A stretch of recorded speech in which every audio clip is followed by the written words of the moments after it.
irrigation for the sprinkler systems out of the lake. They don't come from the town water, they actually physically come out of the lake. So that's another thing that will draw it down. And there's one more big thing that'll draw the water down. Nobody's has said. Any ideas? The animal life within it? No. They're good one, but no. There's another real big thing that can really bring it down if you wanted to. A dam. A dam, that's right. Go to the next slide, please.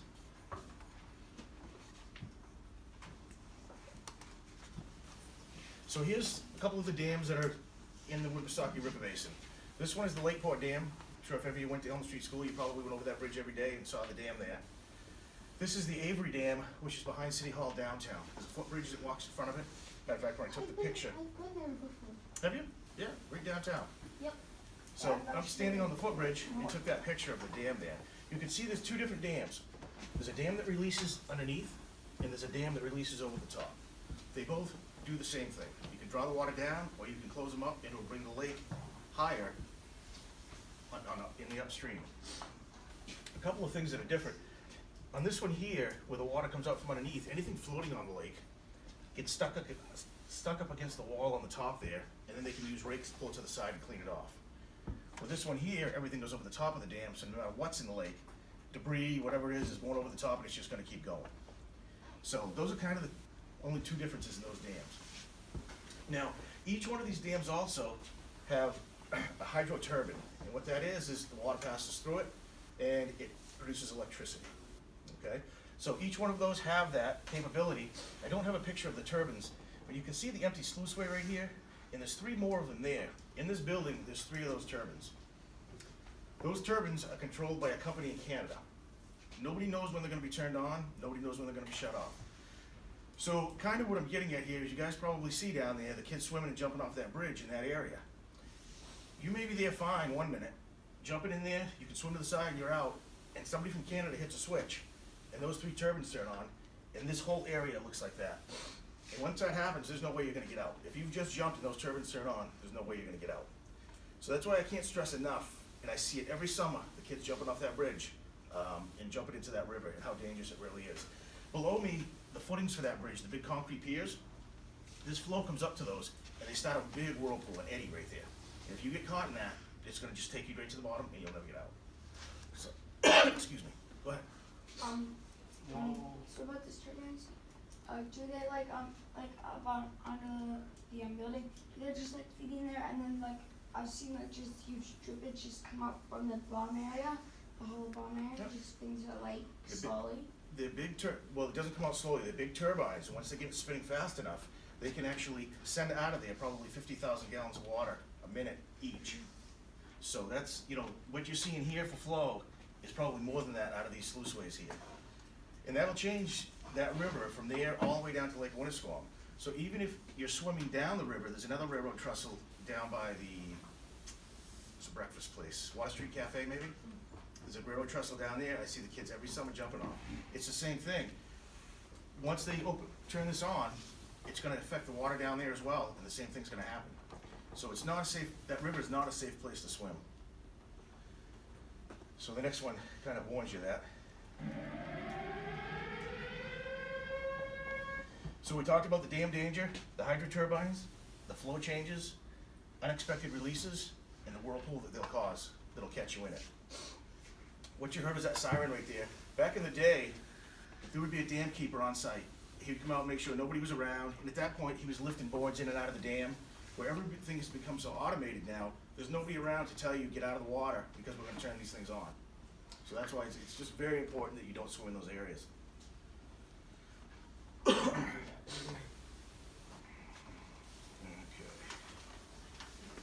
So, you do the next one?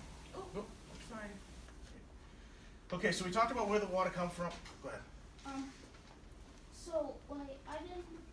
Can you like explain it again? Cause I don't really understand like why isn't there a person there to like let you know to not swim there? Well, that's a very good question. In my mind, safety-wise, there probably should be.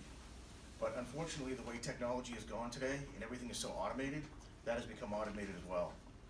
And they figure that's why the big signs are there. And you know, it would be helpful even if that siren went off before they turned them on, but it doesn't happen anymore. It should put robots. So we talked about where the water comes from, how the lake goes up and down. Now let's talk about how we treat the water so it's safe to drink. Laconia WaterWorks was established in 1885. That's how far back we go that we actually served water to the people of the community. In 1989, this treatment plant was built, so now all the water is filtered and disinfected in the treatment plant before it's set out for human consumption. Our plant capacity is 6 million gallons a day. In a 24-hour period, if we ran the plant the whole time, we could produce 6 million gallons of water. Today, our biggest week is 4th of July. And right now, in 4th of July, we're pumping a little bit less than 3 million. So we're only at 50% of the capacity of that treatment plant. And that treatment plant was put online in 1989, which is now almost 30 years ago. When I started there, we had 6,000 connections, meaning the homes, businesses, whatever. And now we have 8,000 connections. And we actually pump 25% less water today, 30 years later, than we did then. Can anybody tell me why? So there's 2,000 more connections, and we pump 25% less water. Go ahead. Because people are drinking things other than water. Yeah, that's true, that's true, but there's a few other things. There's more pipes, there's more errors, we have to send it, leaving less area for like to collect it. It's just so hard for you to get there because you get in so little water, but yet you have to pump out so much. Well, that wouldn't, we're still pumping less water. So it's we can get the water wherever we need to, but nobody's using it. And there's a reason nobody's using it. Or using as much, I should say. Maybe because only a certain amount of people know how to use it. So like maybe like most of the people that work there only know how to do a certain thing, and they don't know how to do the others. And some people maybe like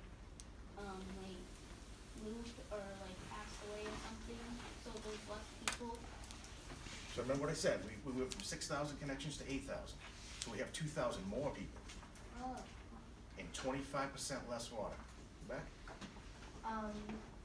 People are getting bottled water from other places like Fiji. Yep, a lot of people do go with the bottled water. And just while we're on that subject, I can tell you, the regulations that we have to go by through the state of New Hampshire and the EPA, the regulations are far more strict than the bottled water industry. So if you were asked to ask me what is safer to drink, the municipal water is by far safer to drink than bottled water. It may not taste the same because we do add chemicals to it to make it safe, but I can tell you that it's guaranteed safer to drink. So anyway, let me help you out a little bit. How about water conservation? Everybody hears that, right? Everybody, shut the water off when you're brushing your teeth, when you're shaving, and so forth. Another big thing is, over the last 20 years, all of the appliances in your house, your washing machine, your dishwasher, your shower heads, everything is now regulated as to how much water they can use. And in the last 20 years, everybody's washing machines, dishwashers, and all that stuff has now been changed out. So that's how much water we're saving by getting rid of those old appliances. So that's how we do it.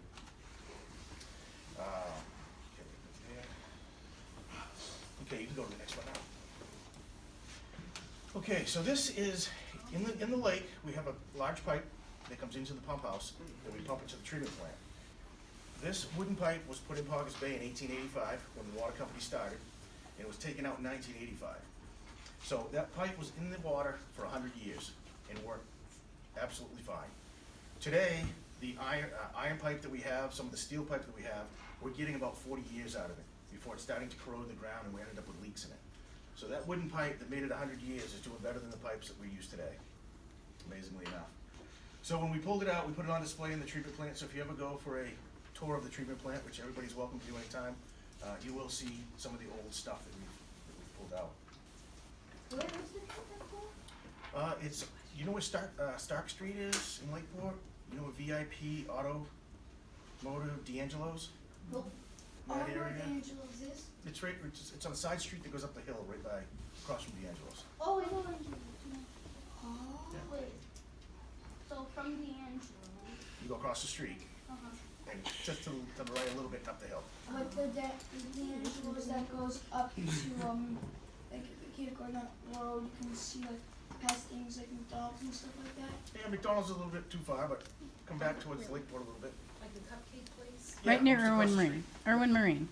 Right near Everybody there. knows the cupcake place, right? Is it like kind of like near the What cupcake place? Yep, in that area. Like, That's in the Irwin right Marine in that area. area?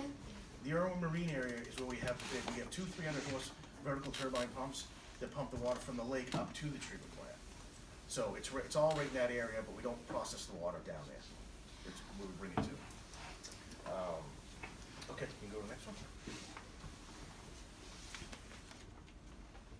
Also in 1885, this is the reservoir they built. It was an open reservoir. You can see the horse and buggy at the top here. They were using this with a wheelbarrow, bringing all, these are all cobblestones. And they were lining this whole reservoir with cobblestones.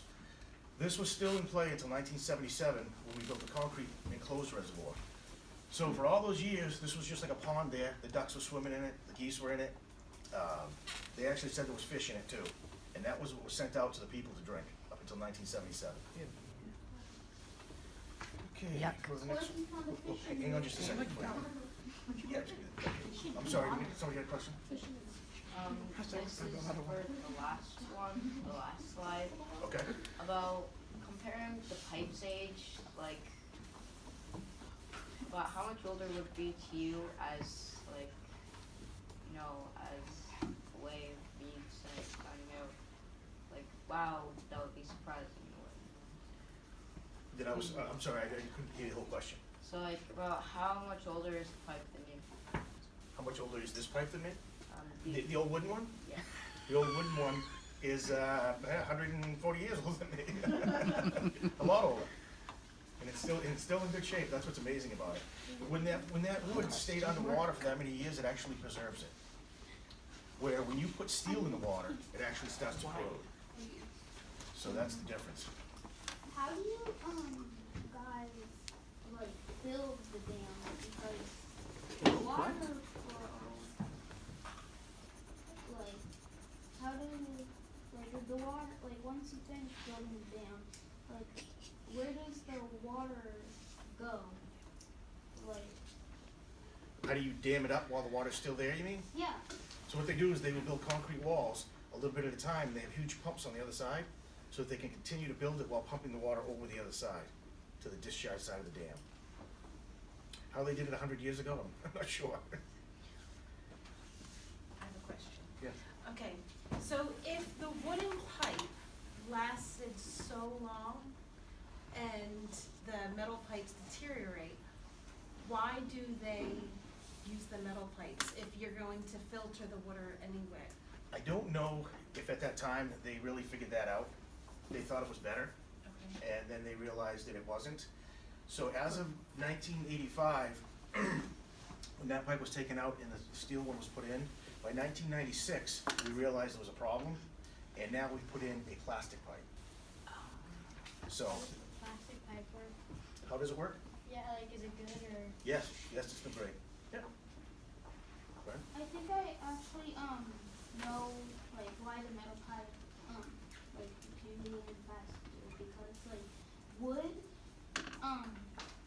like the metal when it's in water for too long it rusts faster than wood, because wood like it doesn't even rust at all, but eventually it fades away. Right, it gets rotted and Yeah, so forth. But for metal, it rusts faster, so maybe that's why. And the wood, maybe it just like it was like still in good condition. It just didn't work anymore because like it was like too weak Yep, you're absolutely right. because of how old. With us taking that wooden pipe out and it's been sitting exposed to the air now since 1985, we can see over the years that it's deteriorating because it was taken out of that environment. And it was perfect for 100 years until you introduced oxygen in the air to it, and that's what begins the decaying process. You use plastic pipes for people's house pipes because if the metal pipes get rusted, it can infect the people's water. That's correct. We have a whole bunch of different piping out there. We have cast iron, we have regular steel,